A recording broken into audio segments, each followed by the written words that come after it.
আজি মই শুকান মিছা মাছৰ লগত বন্ধাকবিৰ ভাজি বনাম।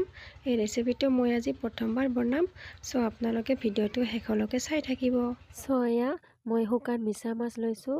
তাপত দিছোঁ মই হালধি গুড়ি, জলকীয়া গুড়ি আৰু নিমখ মছলা, আৰু ইফালে বন্ধাকবিখিনি লৈছোঁ আৰু কেঁচা জলকীয়া, পিঁয়াজ, আদা নহৰুৰ পেষ্ট আৰু ধনিয়া পাত অকণমান লৈছোঁ আৰু অকণমান জিৰা, কেঁচা জিৰা হয়। আৰু কেৰাহী পাতি লৈ মিঠাতেল দিলোঁ, তাৰপিছত দিলোঁ পিঁয়াজ, অকণমান লৰাই লৈছোঁ। তাৰপিছত দিম আদা নহৰুৰ পেষ্ট, অকণমান লৰাই ল'ব লাগিব কেঁচা গোন্ধ নোযোৱালৈকে।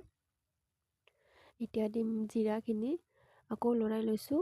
এতিয়া কেঁচা জলকীয়া দি দিম, অকণমান লৰাই ল'ব লাগিব। তাৰপিছত দিম শুকান মাছখিনি, শুকান মিছা মাছখিনি এতিয়া দিলোঁ, অকণমান লৰাই লৈছোঁ। আকৌ লৰাই লৈ তাৰপিছত এতিয়া দিম বন্ধাকবিখিনি দি পেলাই অকণমান লৰাই ল'ব লাগিব। এয়া চাওক, মই লৰাই আছোঁ, অকণমান ভালদৰে লৰাব। তাৰপিছত ঢাকি দিম অলপ টাইম সিজাবৰ কাৰণে।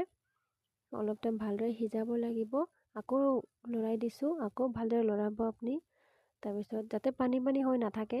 এয়া চাওক, মই অকণমান ধনিয়া পাত ছটিয়াই দিছোঁ যাতে দেখিবলৈ ভাল লাগে আৰু সোৱাদো ভাল হয় যেনিবা। তাৰপিছত এয়া হৈ গ'ল আমাৰ ৰেডি। গৰম গৰম ভাতৰ লগত খাবৰ কাৰণে একদম ৰেডি হৈ গ'ল। আৰু আপোনালোকে খাই চাবচোন এনেকুৱাকৈ বনাই। বহুত টেষ্টি হয় দেই, বহুত ভাল লাগে খাবলৈ।